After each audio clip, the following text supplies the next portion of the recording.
நம்ம நாடாளுமன்றம் சட்டம் இயற்றும் சொன்னோம் இல்லையா, அந்த சட்டம் இயற்றக்கூடிய பணி, அதாவது லா மேக்கிங் ப்ரொசீஜர் என்னென்ன அப்படின்னு பார்க்குறோம். இப்போ வந்து பில்லுன்னா என்னென்னா, இப்போ ஒரு சட்டத்தை கொண்டு வரணும்னா அதை வந்து ஃபஸ்ட்டு மசோதாவாக அறிமுகப்படுத்தணும் அமைச்சரவையில். சரியா? அதுதான் அந்த மசோதாங்கிறது ஒன்று அரசாங்கம் சார்ந்த மசோதாவாக இருக்கலாம், இல்லாட்டி தனிநபரோட மசோதாவாக இருக்கலாம். அரசாங்க மசோதான்னா என்னென்னா, அவையில் அதாவது அமைச்சர் இருக்காங்க இல்லையா, மக்களவையில் இருக்கக்கூடிய அமைச்சர்கள் வந்து ஃபஸ்ட்டு என்ன பண்ணணும், அந்த மசோதா அதாவது அரசாங்க மசோதா அப்படின்னா அவையில் ஃபஸ்ட்டு அறிமுகம் செய்யணும். ஓகேவா? அமைச்சர் தான் வந்து அவையில் அறிமுகம் செய்யணும் இந்த மசோதாவை. இதே தனிநபர் மசோதா அப்படின்னா என்ன, அமைச்சர்கள் தவிர நாடாளுமன்ற மற்ற உறுப்பினர்களால் அறிமுகம் செய்யப்படுவதுதான் தனிநபர் மசோதா. ஸோ அரசாங்க மசோதா, தனிநபர் மசோதா டிஃப்ரென்ஸ் பார்த்துக்கோங்க. அரசாங்கம்னா அமைச்சர் தான் அறிமுகம் பண்ணணும், தனிநபர் அமைச்சரை தவிர மற்ற உறுப்பினர்கள் வந்து அறிமுகம் செய்யலாம். இப்போது எப்படி வந்து மசோதாவை நிறைவேற்றுறாங்க? சாதாரணமாக மசோதா நிறைவேற்றும் முறை அப்படின்னு பார்த்தோம் அப்படின்னா 3 கட்டங்கள் இருக்குது. சட்டமாக மாறணும், ஒரு மசோதா சட்டமாக மாறணும் அப்படின்னா அதில் 3 கட்டங்கள் இருக்குது. இந்த மசோதாவை வந்து சாதாரண மசோதாவை 2 அவையில் ஏதாவது ஒரு அவையில் நீங்கள் வந்து மசோதாவை சட்டம் அறிமுகப்படுத்தலாம். சரியா? 2 அவையிலையும் அறிமுகப்படுத்தணும்னு தேவையில்லை. ஃபஸ்ட்டு பாருங்கள், இதில் முதல் கட்டம்.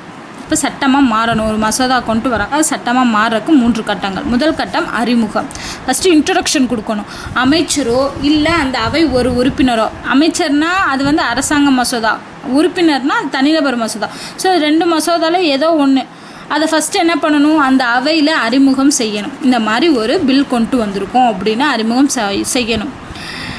இப்போது அமைச்சர் தவிர பிற உறுப்பினர்கள் அறிமுகப்படுத்த வேண்டுமானால் சபை தலைவருக்கு 1 மாதம் முன்னதாகவே அறிவிப்பு தர வேண்டும். அதாவது இங்கே நம்ம சொன்னோம் இல்லையா தனிநபர் மசோதான்னு, இப்போ தனிநபர் மசோதாவை அறிமுகப்படுத்தணும்னா அந்த சபையோட தலைவருக்கு 1 மந்த்துக்கு முன்னாடியே அறிவிப்பு கொடுத்துருந்தோம். இந்த மாதிரி நாங்கள் ஒரு மசோதா க்ரியேட் பண்ணியிருக்கோம், இதை நாங்கள் அறிமுகப்படுத்த விரும்புகிறோம் அப்படிங்கிறது இன்ஃபர்மேஷனை கொடுத்துடணும். ஆனால் அரசாங்க மசோதாவுக்கு அப்படி கிடையாது, டைரெக்டாக நீங்கள் அவையில் அறிமுகப்படுத்திடலாம். இப்போ அறிமுகப்படுத்தினதுக்கு அப்புறமா சபை தலைவர் அனுமதியுடன் மசோதா அரசிதழில் வெளியிடப்படும். ஸோ அறிமுகப்படுத்தியாச்சு, சபை தலைவரோட அனுமதி கொடுத்துட்டாரு. ஸோ அதை என்ன பண்ணுவாங்க, அந்த பில்லை வந்து அரசிதழில் வெளியிடுவாங்க, அதுக்கான அறிக்கையையும் வெளியிடுவாங்க. ஸோ இதுதான் என்னது, இப்படி ஒரு பில் வந்திருக்குங்கிறத மக்களுக்கு தெரியப்படுத்துகிறாங்க. ஸோ இதுதான் அறிமுகம். செகண்ட் பார்ட் என்ன அப்படின்னா விவாத நிலை. ஃபஸ்ட் அவங்க சொன்னோடனே அக்செப்ட்லாம் பண்ணிக்க மாட்டாங்க. ஸோ அதுக்கான விவாதங்கள் நடைபெறும். இதில் இதெல்லாம் என்னது நன்மைகள் இருக்குது, இதெல்லாம் தீமைகள் இருக்குது அப்படிங்கிறத விவாதம் பண்ணுவாங்க. ஸோ சபை உறுப்பினர் அடங்கிய தெரிவுக்குழுன்னு ஒன்று ஆரம்பிப்பாங்க. ஸோ இரு அவை தெரிவுக்குழு செலக்ட் கமிட்டின்னு ஒன்று ஆரம்பிப்பாங்க. இல்லை அப்படின்னா இரு அவை உறுப்பினர் அடங்கிய கூட்டுக்குழு, 2 அவை உறுப்பினர்களும் சேர்ந்து வர்ற ஜாயிண்ட் கமிட்டி அமைச்சு பரிசீலனை பண்ணுவாங்க. இந்த 2 கமிட்டிக்கும் பரிசீலனை பண்ணி அங்கே வந்து விவாதம் பண்ணுவாங்க. ஸோ அவங்க இந்த 2 கமிட்டி கொடுக்கக்கூடிய கருத்துக்களை வாங்கிக்கிட்டு அதில் ஆராய்ந்து அப்புறம் ஏதாவது திருத்தம் ஏற்பட்டால் அங்கே திருத்தம் மேற்கொள்வாங்க. கட்டத்தில் விவாதம் பண்ணியாச்சு, விவாதம் பண்ணி திருத்தங்கள்லாம் மாற்றியாச்சு. அடுத்து என்ன பண்ணணும், 3வது கட்டத்தில் வாக்கெடுப்பு எடுப்பாங்க. ஸோ வாக்கெடுப்புங்கிறது வந்து ஓட்டு போடுற மாதிரி வாக்கெடுப்பு மூலம் உறுதி செய்யப்படும். ஸோ இது எப்படி பண்ணுறாங்க அப்படின்னா, அதாவது இப்போ ஒரு சபையில் வந்து ஏற்றுக்கொள்ளப்பட்டுருச்சு, வாக்கெடுப்பு மூலம் இல்லை பெரும்பான்மை வாக்குகள் கிடச்சிச்சு. ஸோ அந்த பில்லை வந்து ஏற்றுக்கிட்டாங்க, மசோதாவை ஏற்றுக்கிட்டாங்க. அப்போனா என்ன பண்ணுவாங்க அப்படின்னா இன்னொரு சபைக்கு அனுப்புவாங்க. ஓகேவா? இன்னொரு சபைக்கு அனுப்புவாங்க. அப்போ அந்த இன்னொரு சபையில் என்ன நடக்கும், ஒன்று எந்த ஒரு திருத்தம் இல்லை நாங்கள் அக்செப்ட் பண்ணிக்கிறோம் அப்படின்னு சொன்னாங்க. அப்படின்னா எந்த திருத்தம் இல்லைன்னு சொல்லிட்டாங்கன்னா டைரெக்டாக என்ன ஆயிரும், சட்டம் ஆயிரும். இல்லை இதில் பிரச்சனை இருக்குது, நாங்கள் திருத்தணும், இதில் இந்தந்த பாயிண்ட்ஸ் எல்லாம் தப்பாக இருக்குது அப்படின்னு சொல்லி இன்னொரு சபை சொன்னாங்கன்னா அதை அப்படியே அந்த திருத்தத்தை என்ன பண்ணுவாங்க, திருப்பி ஃபார்வேர்ட் பண்ணிடுவாங்க, முதல் அவைக்கு திருப்பி அனுப்பிடலாம். இல்லை 3வது வந்து இல்லை எங்களுக்கு இப்படி ஒரு மசோதாவே வேணாம் அப்படின்னு கூட சொல்லலாம் அவங்க. இன்னொரு சபை மசோதாவை முற்றிலும் நிராகரிக்கவும் செய்யலாம் அவங்க. இல்லை எந்த நடவடிக்கையும் மேற்கொள்ளாமல் 6 மாதங்களுக்கு மேல் நிலுவையில் வைக்கப்படலாம். எந்த பிரச்சனையும் வேணாம், இப்போதைக்கு இதை நாங்கள் எதுவும் பண்ணலை அப்படின்னு சொல்லி கூட வச்சிடலாம். ஸோ இந்த சபையில் ஏற்றுக்கொள்ளப்பட்டாலும் இன்னொரு சபைக்கு போகும்போது இந்த 4 ஸ்டெப்ஸ் நடக்கலாம். ஓகேவா? இப்போ இந்த 4 ஸ்டெப் நடக்கலாம். இப்போ வந்து நாங்கள் ஒரு சபையிலேருந்து இன்னொரு சபைக்கு போகும்போது அந்த மசோதா நிறைவேறாத நிலையில் இருக்குது. அப்படி இருந்துச்சு அப்படின்னா ஆர்டிக்கிள் 108 படி என்ன செய்யலாம், குடியரசுத் தலைவர் 2 அவைகளையும் கூட்டலாம். ஜாயிண்ட் சிட்டிங் 2 அவை மெம்பர்ஸையும் கூட்டு உட்கார வைக்கலாம். உட்கார வச்சு ஓட் பண்ண சொல்லலாம். ஸோ பெரும்பான்மை உறுப்பினர்கள் அதுக்கு ஆதரவு தெரிவித்தாங்க அப்படின்னா அந்த மசோதாவை நிறைவேற்றலாம். ஓகேவா? ஸோ அவங்களே ஃபஸ்ட்டு வந்து நிறைவேற்றிருக்கலாம். அப்படி நிறைவேற்றப்படாத சமயத்தில் குடியரசுத் தலைவர் அதில் தலையிட்டு 2 அவை கூட்டத்தை நடத்தி ஜாயிண்ட் சிட்டிங்கை கூட்டி அதில் வந்து வாக்கெடுப்பு நடத்தி அந்த மசோதாவை நிறைவேற்றுவார். இல்லை பெரும்பான்மை கிடைக்கல அப்படின்னா அந்த மசோதாவை நிறைவேற்ற மாட்டாங்க. இதுதான் வந்து எப்படி வந்து ஒரு பில் சட்டமாக மாறுது, அதாவது ஒரு மசோதா எப்படி சட்டமாக மாறுது அப்படிங்கிறது கூடிய ஸ்டெப்ஸ். ஸோ இதில் 3 கட்டங்கள் இருக்குது. இது வரைக்கும் பார்த்திங்கன்னா 2 மசோதா இந்த மாதிரி நடந்திருக்கு. ஸோ அது எப்போனா 1961 வரதட்சணை தடுப்பு மசோதா, வரதட்சணை தடுக்கணும் அப்படிங்கிறதுக்கான மசோதா வந்து 1961. ஸோ ஞாபகம் வச்சுக்கோங்க. நேரு பிரதமராக இருந்தப்போ, ராஜேந்திர பிரசாத் குடியரசுத் தலைவராக இருந்தப்போ, அனந்த சயனம் ஐயங்கார் வந்து சபாநாயகராக இருந்திருக்கார். அடுத்து 1978 வங்கி சேவை ஆணைய ஒழிப்பு மசோதா. ஸோ வங்கி சேவை ஆணைய ஒழிப்பு மசோதா வந்து 1978 உருவாகிருக்கு. இது பார்த்திங்கன்னா மொரார்ஜி தேசாய் பிரதமராக இருந்திருக்காரு, நீலம் சஞ்சீவ ரெட்டி குடியரசுத் தலைவராக இருந்திருக்காரு, ஹெக்டே வந்து சபாநாயகராக இருந்திருக்காரு. அடுத்து இப்போ 2002 POTA அப்படிங்கிற ஒரு மசோதா வந்து உருவாகிருக்கு. அதுக்கு வந்து வாஜ்பாய் பிரதமராகவும், APJ வந்து குடியரசுத் தலைவராகவும், பாலயோகி வந்து சபாநாயகராகவும் இருந்திருக்கார். ஸோ இந்த ஆண்டுகள் இந்த முக்கியமான மசோதா இதுதான் வந்து ஒரு மசோதா எப்படி சட்டமாக மாறுதுங்கிறத பார்த்தோம். அடுத்து பார்க்க போகிறது மிக முக்கியமானது பண மசோதா மற்றும் நிதி மசோதா. ஸோ பண மசோதா மணி பில் இதை எப்படி வந்து செய்கிறாங்க, எப்படி வந்து கொண்டு வராங்கங்கிறத பார்ப்போம்.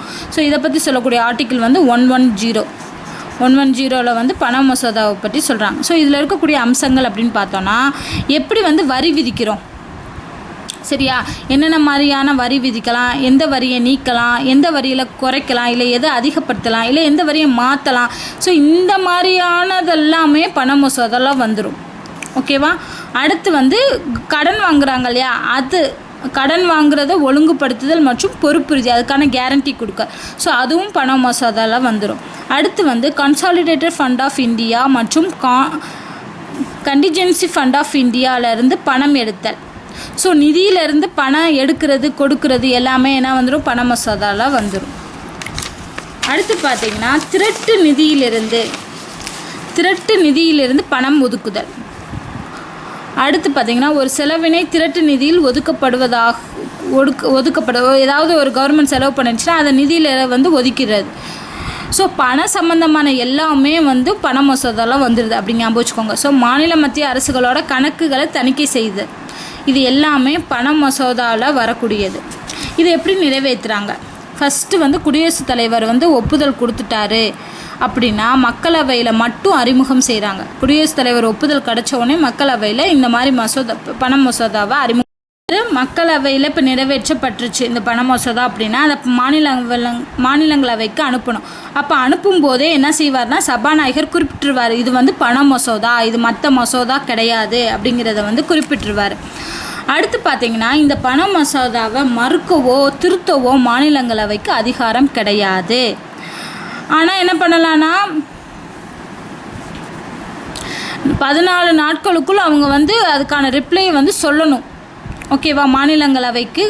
மாநிலங்களவை வந்து சொல்லணும் 14 டேஸ்க்குள்ளே வந்து இதை நீங்கள் வந்து வச்சுக்கலாம், இல்லை ஏதோ ரிப்ளை வந்து கொடுத்தாகணும். அப்படி அவங்க எதுவுமே கொடுக்கல அப்படின்னா அவங்க ஏற்றுக்கொண்டுட்டாங்க அப்படின்னு டிஃபால்ட்டாக எடுத்துக்கிடுவாங்க. ஸோ ஞாபகம் வச்சுக்கோங்க. ஸோ மக்களவையில் நிறைவேற்றப்பட்டதுக்கப்புறம் மாநிலங்களவைக்கு போகுது. ஆனால் மாநிலங்களவைக்கு எந்த அதிகாரம் கிடையாது, மறுக்கவோ திருத்தவோ கிடையாது. ஆனால் 14 டேஸ்க்குள்ளே அவங்க ரிப்ளை பண்ணணும். ரிப்ளை பண்ணலை அப்படின்னா அதை டிஃபால்ட்டாக அவங்க அக்செப்ட் பண்ணிக்கிட்டாங்கன்னு எடுத்துக்கிடுவாங்க. ஓகேவா? இப்போ 2 அவையிலையும் நிறைவேற்றப்பட்டுருச்சு அப்படின்னா குடியரசுத் தலைவரோட ஒப்புதலுடன் என்ன ஆயிரும், அந்த மசோதா வந்து இதாக மாறிடும், சட்டமாக மாறிடும். அடுத்து பார்த்திங்கன்னா திருப்பி அனுப்பவோ அல்லது நிறுத்தி வைக்கவோ குடியரசுத் தலைவருக்கு. ஸோ இந்த பண மசோதாவுக்கு திருப்பி அனுப்பவோ நிறுத்தி வைக்கவோ கூட குடியரசுத் தலைவருக்கு அதிகாரம் கிடையாது. ஓகேவா? அவர் வந்து ஒப்புதல் தான் கொடுக்கணும், வேறு வழி இல்லை அவருக்கு. ஸோ இந்த ஆர்டிக்கிள் சொல்லுது ஆர்டிக்கிள் 111. இதுதான் பண மசோதா. அடுத்து பார்த்திங்கன்னா நிதி மசோதா. நிதி மசோதாங்கிறது ஃபினான்ஷியல் பில் அப்படின்னு சொல்கிறாங்க. இதில் பார்த்திங்கன்னா முதல் வகை நிதி மசோதாங்கிறது அது ஆர்டிக்கிள் 117(1). ஆர்ட் 110 சொன்ன மாதிரி குடியரசுத் தலைவர் பரிந்துரை மக்களவையில் மட்டும் அறிமுகம். ஸோ குடியரசுத் தலைவரோட பரிந்துரையின்படி இந்த மசோதாவையும் மக்களவையில் மட்டும்தான் அறிமுகம் செய்கிறாங்க. அடுத்து மக்களவையிலேருந்து மாநிலங்களவைக்கு, அதாவது மக்களவையில் ஏற்றுக்கொள்ளப்பட்டு மாநிலங்களவைக்கு போகுது. ஆனால் இந்த மாநிலங்களவையில் பார்த்திங்கன்னா இந்த மசோதாவை, அதாவது நிதி மசோதாவை திருத்தவோ மறுக்கவோ அதிகாரம் இருக்குது. அங்கே பார்த்தது வந்து அதிகாரம் கிடையாது பண மசோதாவுக்கு, மாநிலங்களவைக்கு. ஆனால் இங்கே வந்து மாநிலங்களவை வந்து திருத்தலாம் இல்லைன்னா மறுக்கலாம். ஓகேவா? ஸோ 2 அவைகளையும் முரண்பாடு வருது. ஒரு அவை என்ன சொல்கிறாங்க, அக்செப்ட் பண்ணிக்கிறாங்க, இன்னொரு அவை அக்செப்ட் பண்ணலை. அப்படின்னா வழக்கம் போல் குடியரசுத் தலைவர் என்ன பண்ணுவார், ஜாயின்ட் சிட்டிங் போட்டுருவார். 2 அவையும் கூட்டத்தொடராக வச்சு கூட்டிடுவார். ஸோ இப்போ 2 அவைகளும் ஒப்புதல் கொடுத்துட்டாங்க, 2 அவைகளும் அக்செப்ட் பண்ணிட்டாங்க அப்படின்னா குடியரசுத் தலைவர் வந்து ஒப்புதல் கொடுத்துருவார். இவருக்கு வந்து குடியரசுத் தலைவருக்கு திருப்பி அனுப்ப, அதே சமயம் நிலுவையில் வைக்க அதிகாரம் உண்டு. ஸோ அதுக்கு அப்படியே ஆப்போசிட் தான் இது. பண மசோதாவில் வந்து குடியரசுத் தலைவருக்கும் அதிகாரம் கிடையாது, மாநிலங்களவைக்கும் அதிகாரம் கிடையாது. ஆனால் நிதி மசோதாவில் அப்படி கிடையாது. 2ஆம் வகை நிதி மசோதா அது வந்து 117(3). 2ஆம் வகை நிதி மசோதாங்கிறது என்னென்னா, திரட்டு நிதியிலிருந்து மேற்கொள்ளப்படும் செலவினத்தை பற்றிய சாதாரண மசோதா. ஃபண்ட் இருக்கு இல்லையா, கன்சாலிடேட்டட் ஃபண்ட் ஆஃப் இந்தியா, அதிலிருந்து மேற்கொள்ளப்படும் செலவுகளை பற்றி சொல்கிறது தான் இந்த மசோதா.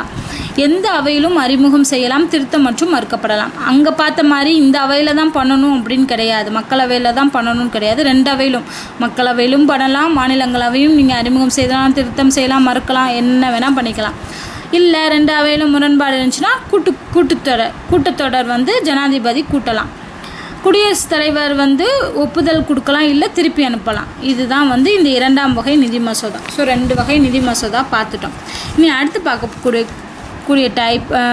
டாபிக் வந்து என்ன அப்படின்னா, மத்திய மாநில ரிலேஷன்ஷிப், அதாவது சென்ட்ரல் அண்ட் ஸ்டேட் ரிலேஷன்ஸ். இதில் பார்த்திங்கன்னா 3 வகை இருக்குது. ஒன்று வந்து சட்டம் இயற்றும் அதிகார உறவுகள், யார் என்னென்ன சட்டம் இயற்றலாம் அதுக்கான அதிகார உறவுகள். அது வந்து 245 to 255. நிர்வாக உறவுகள் 256 to 263. நிதித்துறை உறவுகள் 268 to 291. ஃபஸ்ட்டு பார்க்க போகிறது சட்டம் இயற்றும் அதிகார உறவுகள். இதில் பார்த்திங்கன்னா 3 பட்டியல் இருக்குது. ஏற்கனவே நம்ம படிச்சிருக்கோம், மத்திய பட்டியல், மானிய பட்டியல், பொது பட்டியல். இந்த பட்டியலுக்கும் ஒவ்வொரு பட்டியலுக்கும் நிறைய துறைகள் இருக்குது. இதுக்குள்ள பார்த்திங்கன்னா 99, இதில் 61 துறைகள் இருக்குது, இதில் 52 துறைகள் இருக்குது. பொது பட்டியலுங்கிறது என்னென்னா, மத்திய அரசும் மாநில அரசும் சேர்ந்து அதுக்கான சட்டங்களை இயற்றுவாங்க. மிச்சம் இருக்க துறைகள், இது தவிர மிச்சம் இருக்க துறைகள் எல்லாத்துக்கும் சட்டமேற்றும் அதிகாரம் நாடாளுமன்றத்திற்கு உண்டு. இது ஏற்கனவே பார்த்தோம், அதோட ஆர்டிக்கல் வந்து 248. ஸோ ஃபஸ்ட்டு பார்க்க போகிறது. அடுத்து பார்த்திங்கன்னா நிர்வாக உறவுகள். ஃபஸ்ட்டு நம்ம சட்டம் இயற்றும் அதிகாரம் பார்த்துட்டோம். அடுத்து நிர்வாக உறவுகள், அட்மினிஸ்ட்ரேட்டிவ் ரிலேஷன்ஸ் என்ன அப்படிங்கிறத பார்க்குறோம். ஸோ ஒவ்வொரு மாநிலமும் நிர்வாக அதிகாரத்தை நாடாளுமன்றம் இயற்றும் சட்டத்திற்கு இணங்க பயன்படுத்த வேண்டும். ஸோ ஒவ்வொரு மாநிலம் இருக்காங்க, அவங்களோட எப்படி எந்த மாதிரியான நிர்வாக அதிகாரங்கிறது வந்து நாடாளுமன்றம் அங்கே என்ன சட்டம் இயற்றுறாங்க அதோட ஒத்து போகணும், அப்படி இருக்கணும். ஸோ அந்த ஆர்டிக்கல் வந்து 256. இப்போது நெருக்கடி நிலை வரும்போது என்ன செய்யும், மத்திய அரசு தான் ஃபுல் கண்ட்ரோல் வச்சுருக்கோம். மாநில அரசு மீது ஃபுல் கண்ட்ரோல் வந்து மத்திய அரசிட்ட இருக்கும் நெருக்கடி நிலையின் போது மட்டும். ஓகேவா? அடுத்து பார்த்திங்கன்னா 2 மாநிலங்களுக்கிடையே சில நதிநீர் பிரச்சனையோ இல்லை வேறு ஏதாவது பிரச்சனையோ வந்துச்சு, அதாவது நதிநீர் பிரச்சனை தான் மெயின். நதிநீர் பிரச்சனை வந்துச்சு அப்படின்னா அது வந்து அந்த இடத்துல நீதிமன்றம் அதை விசாரிக்க முடியாது. ஸோ அந்த நீதிமன்றம் விசாரணை செய்ய முடியாதபடி மத்திய அரசு தான் அந்த இடத்துல சட்டம் இயற்றும். அந்த ஆர்டிக்கல் வந்து 262. ஸோ மாநிலங்களுக்கிடையே நதிநீர் பிரச்சனை வரும்போது நீதிமன்றம் விசாரணை செய்ய முடியாதபடி மத்திய அரசு சட்டம் இயற்றும். 263. இந்த 263 என்ன சொல்கிறாங்கன்னா, இப்போ 2 மாநிலங்களுக்கிடையே நல்லுறவு வளர்க்கணும் அப்படின்னா அதுக்கிடையே ஒரு கவுன்சில் அமைக்கிறாங்க. அந்த கவுன்சில் வந்து இன்டர் ஸ்டேட் கவுன்சில். ஸோ இந்த கவுன்சில் மூலயமா அங்கே அவங்க 2 மாநிலங்களுக்குடைய பிரச்சனைகள்லாம் தீர்த்துக்குருவாங்க. அந்த ஆர்டிக்கல் 263. இது வந்து நிர்வாகம் தொடர்பான அதிகாரம் பார்த்துட்டோம். அடுத்து நிதி தொடர்பான அதிகாரம் தொடர்பான உறவுகள். ஸோ ஃபினான்ஷியல் ரிலேஷன்ஸ் எப்படி இருக்கும் அப்படின்னு பார்க்க போகிறோம். ஸோ மத்திய மாநில அரசுகளுக்கிடையே வரி விதிக்கும் அதிகாரம் வந்து பகிர்ந்தளிக்கப்படுது. ஸோ மத்திய மாநில அரசு வந்து வரி விதிக்கிறதுல வந்து அதிகாரத்தை பகிர்ந்துக்கிறாங்க. சரியா? மத்திய அரசு வந்து மாநில பட்டியலில் உள்ள வரியை தானே வைத்து கொள்ளலாம். சரி, மாநில அரசு இப்போ மாநில அரசு இருக்காங்க. மாநில அரசு வந்து மாநில பட்டியலில் உள்ள துறைகளில் வந்து சட்டம் இயற்றும். அதன் மூலியமாக கிடைக்கக்கூடிய வரிகளை வந்து தான் வச்சுக்கறலாம். ஆனால் மத்திய அரசு என்ன பண்ணுவாங்க அப்படின்னா, தனக்கு வரக்கூடிய வரி வருவாயிலிருந்து, அதாவது வரி வருவாயிலிருந்து மாநிலங்களுக்கு இவ்வளோ அப்படிங்கிறத கொடுப்பாங்க. ஓகேவா? அது எதன்படினா நிதி ஆணையத்தால் குறிப்பிடப்படும் அளவு வந்து மாநிலங்களுக்கு கொடுப்பாங்க. இப்போது ஏதாவது ஒரு மாநிலம் வந்து வளர்ச்சியில் பின்தங்கி இருக்குது அப்படின்னா அந்த மாநிலத்துக்கு அதிகமான நிதி உதவி பண்ணுவாங்க. இப்போ நம்ம விவசாயிகளுக்காக நிதி கேட்டு போராடினாங்களே அந்த மாதிரி. ஸோ ஒவ்வொரு இது வந்து மத்திய அரசு தான் கொடுக்கும். மாநில அரசு வந்து தனக்கான நிதி தானே வச்சுக்கறலாம். ஸோ இது வந்து நிதி தொடர்பான உறவுகள். ஸோ இதோட பார்த்திங்கன்னா மத்திய மாநில அரசு உறவுகள் டாபிக் முடிஞ்சிருச்சு. அடுத்து வந்து ஒரே ஒரு கமிஷன் மட்டும் பார்த்துருவோம். சர்க்காரியா கமிஷன். சர்க்காரியா கமிஷன்கிறது எதுக்கு உருவாச்சு அப்படின்னா, மத்திய மாநில உறவுகள் பற்றி ஆராயறதுக்கு 1983 ஜூன் மந்த் வந்து உருவாக்கப்பட்டுச்சு இந்த கமிஷன். இது கொடுத்த அறிக்கையை பார்த்தீங்கன்னா 1987 அக்டோபர் 17 ராஜீவ் காந்தி பிரதமராக இருந்தப்போ இவங்க அறிக்கையை கொடுக்குறாங்க.